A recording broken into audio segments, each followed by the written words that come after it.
Evet arkadaşlar, bu dersimizde timerları yani Türkçe ifadesiyle zamanlayıcıları işleyeceğiz. Klasik kumanda devre çiziminden de tanıdığımız timerları PLC'de nasıl programladığımızı ve ne şekilde çalıştığını görmüş olacağız. Öncelikle blok diyagramı açtım ve aynı zamanda ladder diyagramı açtım. İki yazılım dilinde de timerların kullanımını görmek için iki programı da açtım. Öncelikle timerlarımızı bu sağ tarafta rahat bir şekilde seçebiliyoruz. Üst tarafta gördükleriniz ladder için kullanılan timerlar iken alt taraftakiler blok diyagramı için kullanılan timerlar. Yine aynı şekilde ekranımızın herhangi bir yerine kullanacağımız timer'ı yazdığımız zaman da rahat bir şekilde seçebiliyoruz. Bu şekilde. Timer'larımıza gelecek olursak ton diye isimlendirilen timer'ımız bizim normal bildiğimiz zamanlayıcılar. Yani X1 kontağını aktif ettiğim zaman istediğim sayma işlemini yapıp sayma işleminin ardından çıkışını aktif eden timer'ımız. Burada zaman ifadesini pt olan kısma yazıyoruz. T kare 4s şeklinde mesela 4 saniyelik bir zaman ifadesini bu şekilde belirtebiliyoruz. İsterseniz simülasyon üzerinde daha net bir şekilde hepsini inceleyelim. Start Simulation diyorum ve simülasyonumu başlatıyorum arkadaşlar. Evet, ilk timer'ımızı çalıştıracak olursak dediğimiz gibi kontağını kapattığımız zaman, enerji geçişini sağladığımız zaman 4 saniyelik bir saymanın ardından çıkışını yani Y1 çıkışını aktif edecek. Gördüğünüz gibi 4 saniyenin sonunda Y1 çıkışımız aktif oldu. Diğer bir timer'ımız olan TP ise buradan kontağını kapattığım zaman enerjiyi verir vermez çıkışını aktif edecek ve belirlediğim sayma saniye sonunda ise çıkıştaki enerjiyi kesecek. İsterseniz beraberce görelim.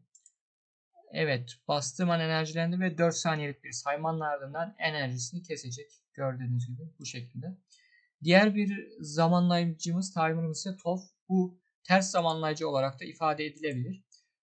Bunun input kısmına kapalı bir kontak koyduğumuz zaman çıkışı aktif oluyor ve belirlediğimiz saniye sonunda kontağımızı terslediğimizde, açtığımızda enerji kesildiğinde istediğimiz saniye sonunda çıkışındaki enerjiyi kesiyor.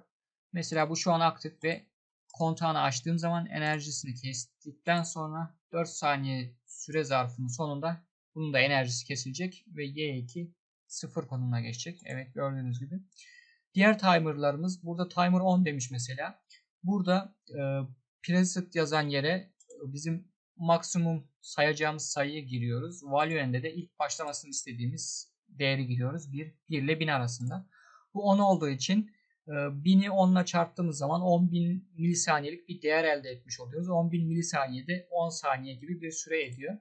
Yani ben bunun kontağını aktif ettiğim zaman, kapattığım zaman 10 saniye sonra Y5 çıkışını aktif edecek, enerjilendirecek.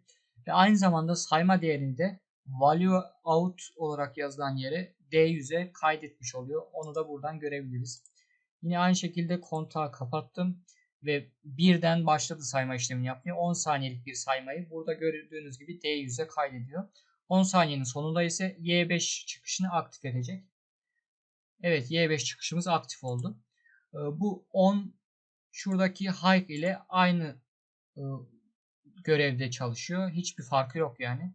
Bunlar yüksek sayıda hızlı sayıcı olarak geçerken bu 100 ile gösterilen de low ile aynı çalışmış oluyor. Bu 100'de ise girdiğimiz değeri 100 ile çarpıp o kadar milisaniye sonunda çıkışını aktif etme işlemini yapıyor. Burada ET'ler sayma işlemini yaparken o sayma işlemini kaydeden yerler. Mesela buraya bir data register atayarak istediğimiz saniyeyi kontrol edebiliyor ya da istediğimiz saniyede herhangi bir farklı işlem yapmamız mümkün olabiliyor. Burada diğer bir timer'ımız ise bu gösterdiğimiz timer'da normalde X6 kontağını aktif ettiğimiz zaman saymaya başlıyor ama enerjisi kesilse dahi o sayma işlemini kaydediyor ve silmiyor. Tekrardan enerji geldiği zaman aynı kaldığı yerden devam etmiş oluyor. Mesela şunlarda bunun enerjisini keselim mesela.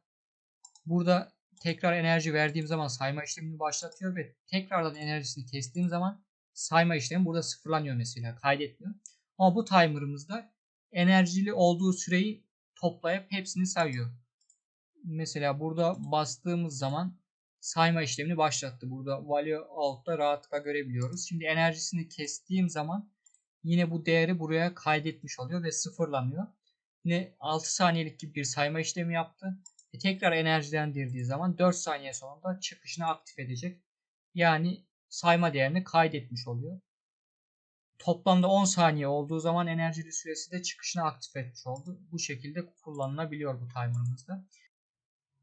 Yine ladder diyagramından da bakacak olursak arkadaşlar. Ladder diyagramında da yine aynı şekilde sağ taraftan timer'larımızı seçebiliyoruz. Ve aynı zamanda yine üzerinden istediğimiz timer'ın ismini yazarak adlandırabiliyoruz.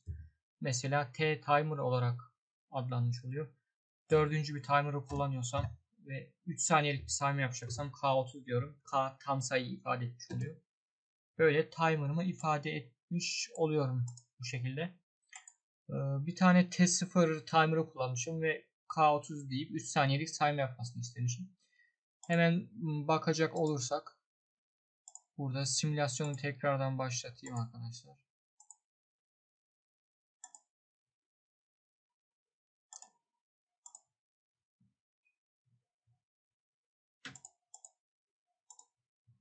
Evet, simülasyonumu başlattım. Bu yine normal bir sayıcım. Kontağını kapattığım zaman 3 saniyelik bir saymanın ardından kontağını kapatacak T0'ı ve Y7'yi aktif edecek. Evet.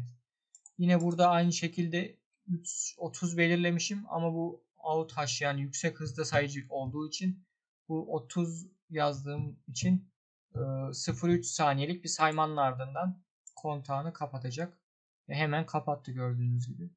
Ladder diyagramında da bu şekilde arkadaşlar.